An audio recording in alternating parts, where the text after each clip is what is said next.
Salut tout le monde, on se retrouve pour une nouvelle vidéo et cette fois on va parler de Hanami.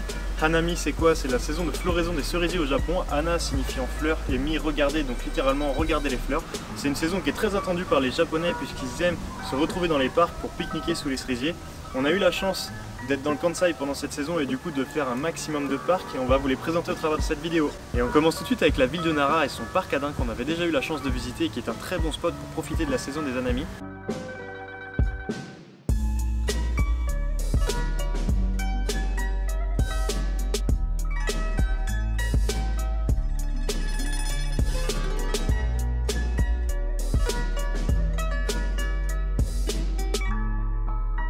En plus de la compagnie des daims, le parc regorge de nombreux temples parsemés de multiples cerisiers.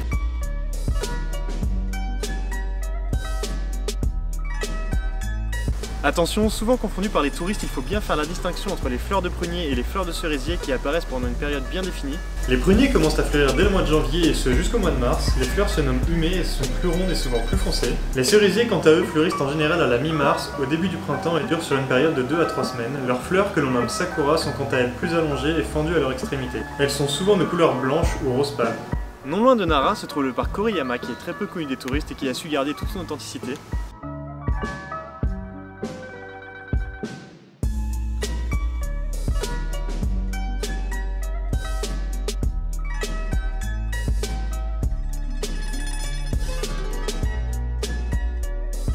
Si vous arrivez sur la fin de la saison des Hanami, les pétales de cerisier se retrouvent nombreuses par terre et sont souvent remplacés par des feuilles vertes que l'on appelle asakura.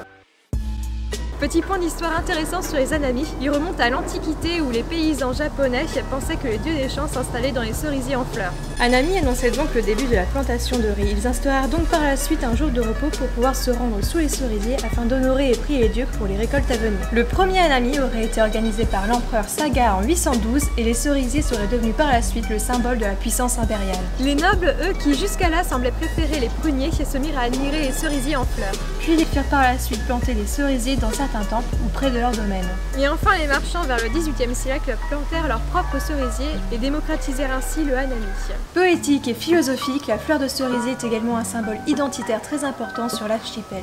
Il a inspiré de nombreux philosophes, notamment sur la beauté éphémère. Depuis l'époque Nara au 8e siècle, elle symbolise le gouvernement japonais afin de se démarquer de la Chine dont l'emblème était le prunier.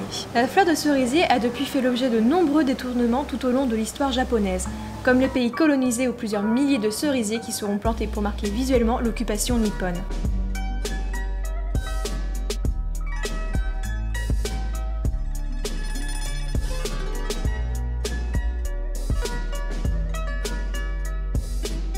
On a aussi eu la chance de pouvoir se rendre à Kyoto et notamment dans le parc Maruyama connu pour son grand cerisier.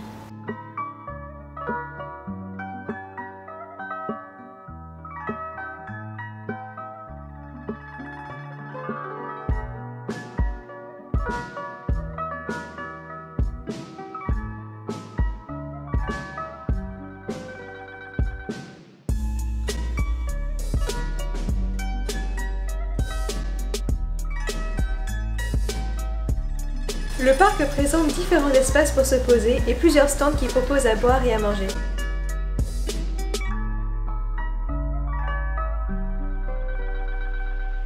De plus, son grand cerisier est mis en valeur par l'éclairage nocturne en période de floraison. À Kyoto, vous pourrez également y retrouver le chemin des philosophes parsemé de nombreux cerisiers et très prisé des touristes.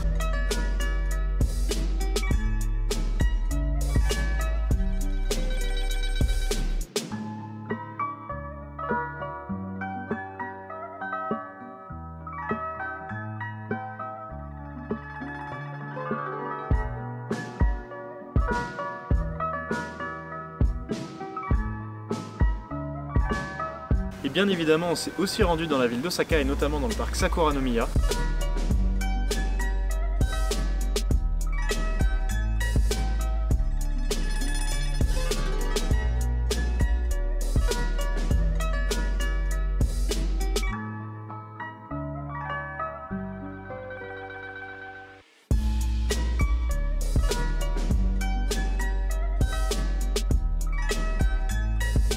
Le parc propose une balade de plusieurs kilomètres sur les deux pans de la rivière Okawa, sur lesquels s'étendent près de 4700 cerisiers.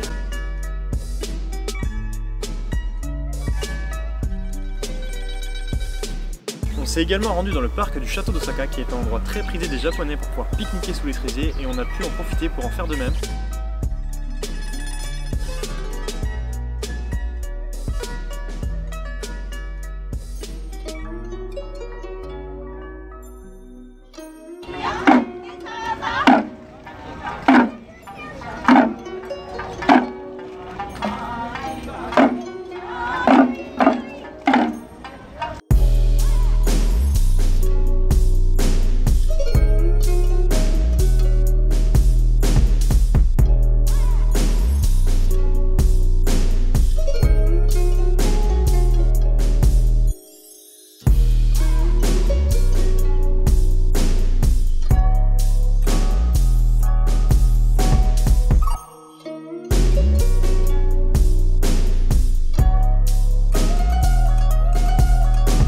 En conclusion, je dirais que pour ceux qui ont la chance de se rendre au Japon pendant la saison des Hanami, eh bien profitez-en à fond parce que c'est une beauté très éphémère. Et pour les autres, j'espère que la petite présentation vous aura plu. On se retrouve pour une prochaine vidéo. Ciao!